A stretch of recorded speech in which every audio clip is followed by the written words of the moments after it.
Hello guys, welcome back. This is Prashant Gopinathan here. Welcome to Ncert Decoded. So we in this chapter respiration plans will be detailing each and every line of the NCRT.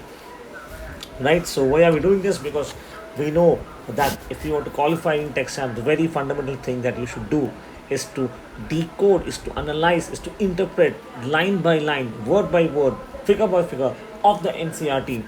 Welcome back to channel once again. So we have dealt with two lines of the first paragraph. Now let us move on to the first line, first paragraph, third line, which is also also do all living organisms, including plants and microbes, breathe? If so, how? That's a good question. That is a good question. Guys, see, guys.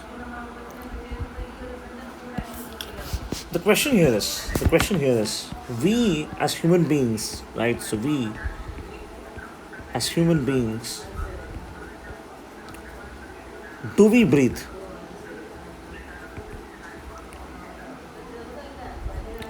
If yes, how? Right?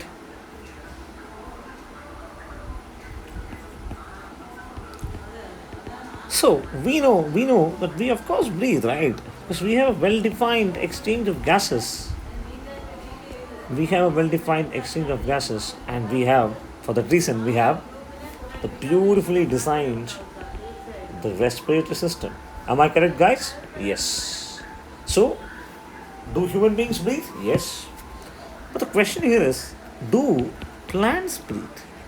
Come on, guys. We know that they do exchange of gases, right? They do exchange of gases. In fact, as we have the respiratory system, we have the most simple form of exchange of gases defined through a very simple organelle, what we call as the stomatal openings, right? So the stomatal opening basically controls this kind of exchange. Very simple. But what about microbes? They don't have lungs, neither do have stomatal openings. Do they breathe?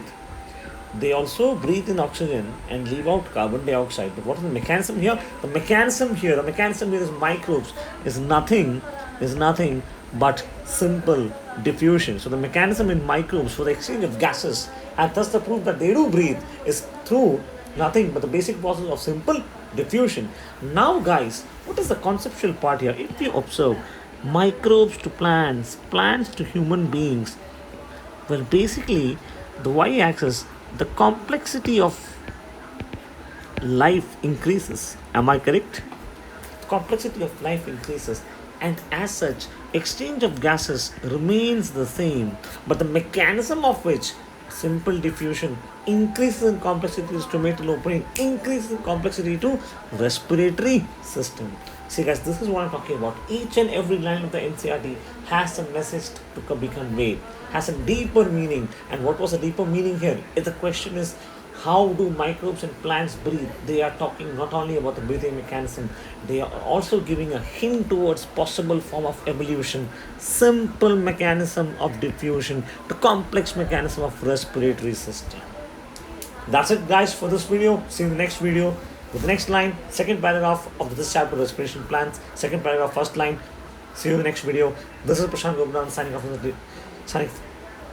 Excuse me. This is Prashant Gopinathan signing off for the time. Thank you, class. Bye bye.